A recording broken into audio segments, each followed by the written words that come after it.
Download the AllStar app. Make your picks for UFC fights, challenge your friends, level up and win prizes. Link in description. Get it now. You got this big fight coming up, man. CFFC 132 main event, title on the line. Yes, sir. Got the perfect opponent to show how good you really are, right? What do you think of the opportunity? Absolutely, man. Oh, it's an incredible opportunity to test myself. I'm so grateful Kyle took the fight. I'm really excited to put my skills to the test, man. What do you think of Kyle, man? Since he's been, I guess, stepped outside the UFC, he's done really well for himself, man. He's shown that he's UFC caliber. He just needs another shot. Yeah, I mean, I think the guy's an incredible grappler. I think he's got a lot of grit. Striking wise, I definitely think he's got some holes, like any fighter. Yeah, in order to get back to the UFC, he's gotta put up some impressive wins. I think his last couple of fights were, he's a good submission guy. He likes to drag you into deep water and then find that darce or that anaconda or rear naked choke. But yeah, I got a good game plan for him. It seems like a lot of the guys, like you said, they fall to that with him, the darces and the chokes. You know what I mean? Is it kind of odd?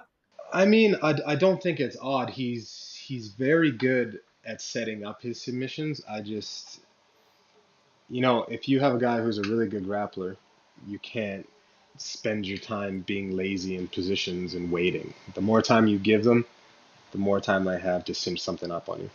For sure. Now let's get into last year, man.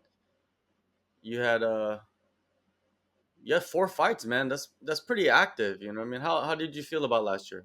Yeah, I absolutely loved it. To be honest, if I would have got two more in if the cards would have rolled properly. Like I'm the type of guy I'll fight every 2 months if I'm healthy. You know what I mean? Like roll me from one fight camp to the next. I'm totally game. Yeah, my last fight was in November last year, and then I called out Kyle, and then we went through the whole interview process of the Ultimate Fighter, and we got pretty deep into that. So it put me on ice for a lot longer than I wanted. I've been just chomping at the bit to get back in the cage. So when he accepted the fight for June, I was so relieved, so excited. How was that process of going through that Ultimate Fighter and kind of like waiting for the result? You know what I mean? Like, Yeah, I mean, it's like any process, right? Like there's a bit of anxiety behind it. There's a lot of loopholes and everything to jump through. But yeah, man, it is what it is. It's an opportunity that's come and gone, and I'm on to the next best thing. did you hear the story about Dustin Poirier? How he tried out for the Ultimate Fighter and they told him that he was boring. Oh, really? Well, yeah, they should revisit that statement because he's the farthest thing from boring. Exactly. There's so many guys that like went through the process of the Ultimate Fighter, didn't even make it on the show, but they're like legends now.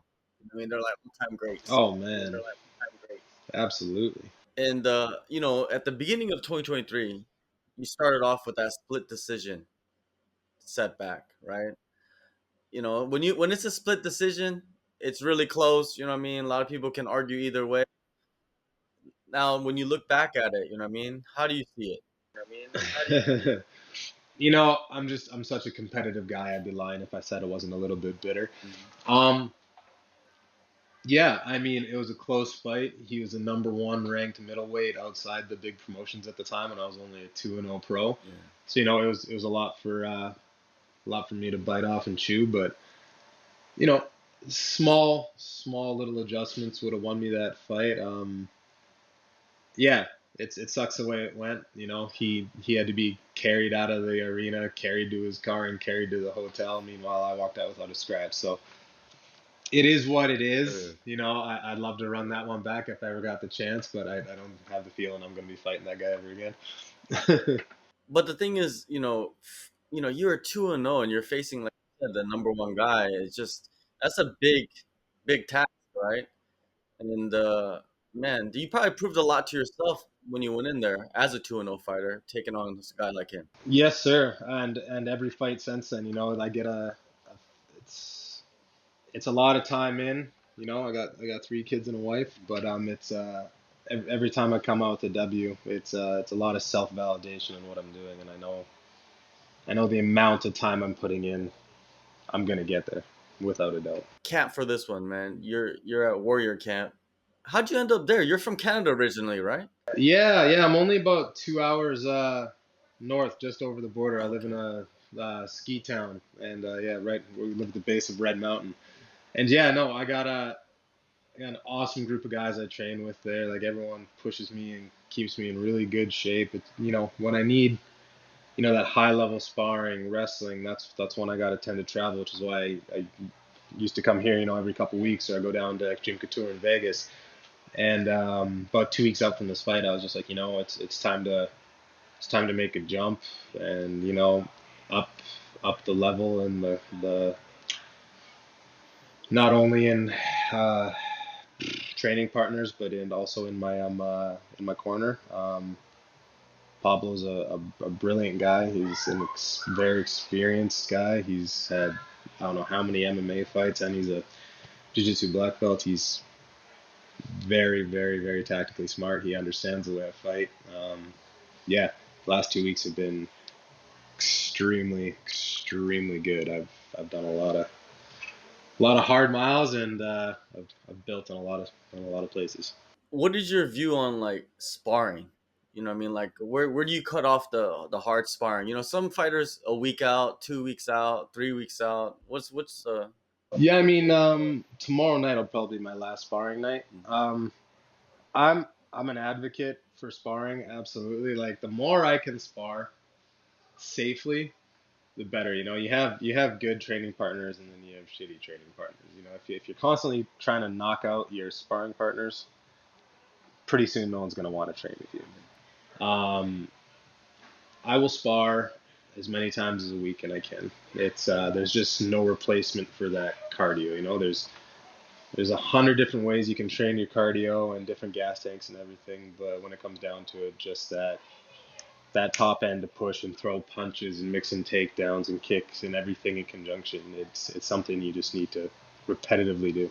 and you're going all the way to Pennsylvania, basically his home territory, right? Like he has Love everybody. it, You love love it. it.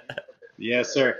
No, no, yeah, man. I was a junior hockey player for 6 years. I love adversity. Adversity. I love being in the opposite team's hometown, basically. Yeah, and Philly seems like it's like a very sport orientated city. Like they got some great fans. So even last time I was there, even though the kid wasn't local to Philly, like I was received with nothing but respect, and I'm pumped to go compete there. Even though I know they'll be cheering for Kyle, I know there's gonna be no ill will in or outside the cage. Yeah. Like they love people who compete. And that's what I'm going to do. Yeah, I don't think there's gonna be anybody throwing beers or anything from the crowd. You know what I mean? I don't think that. Nah. From what I saw from them last time, Yeah. it was incredible. Like great sports fans.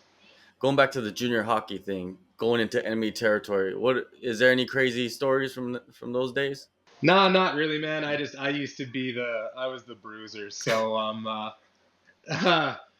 the other team's fans generally hated my guts, but to be honest, just hearing that from the bleachers just fueled me more. So no, not too many crazy stories. Definitely had the odd thing thrown at me, but that's that is what it is. So you were the enforcer because I watched that documentary. I think it was on Netflix. Yeah, the Enforcer. That's a great documentary. Yes, sir.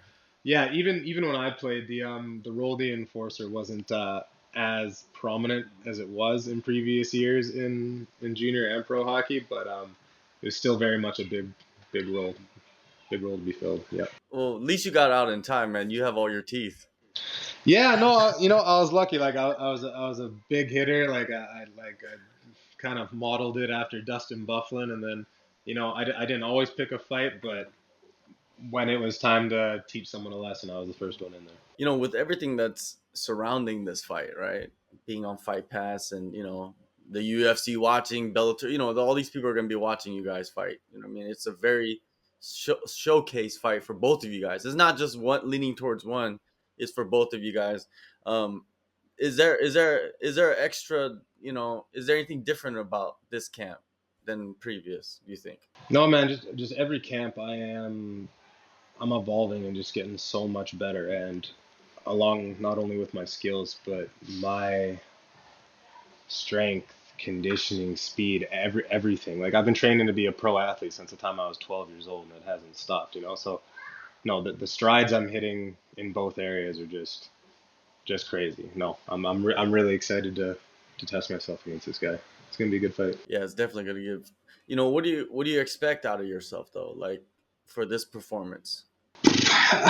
And it's no disrespect to Daukaus, but it's the same as I always expect out of myself. You know, I watched one of his previous interviews, and I hope he's not sleeping on me thinking he's gonna make it look easy, because if he's expecting anything less than a 5 round war, he's he's in for a shock, and he hasn't prepped enough for me. But for what I imagine for myself is I, I want to finish it. I always want to finish fights in the first Yeah. round. I love exciting fights. I like to be an exciting fighter. You know, I don't like those long out, boring decisions. It's just painful to watch. I know everyone's got to have a game plan, but no, like I said in the previous interview, if I get my way, I'm gonna knock him out in the first round or TKO. And if it goes past the second, my foot's not coming off the gas.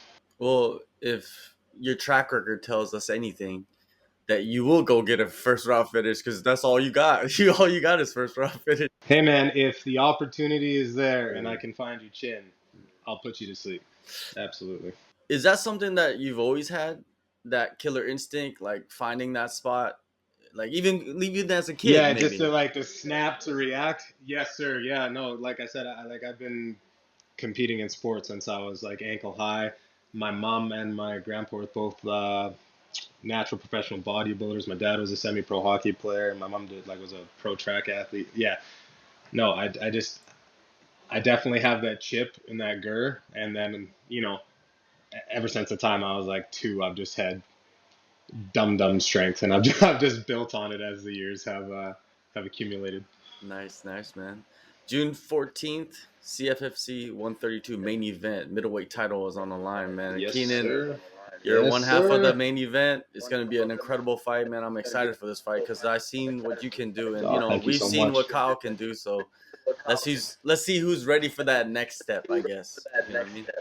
Absolutely. Yep. No, I'm really excited for it.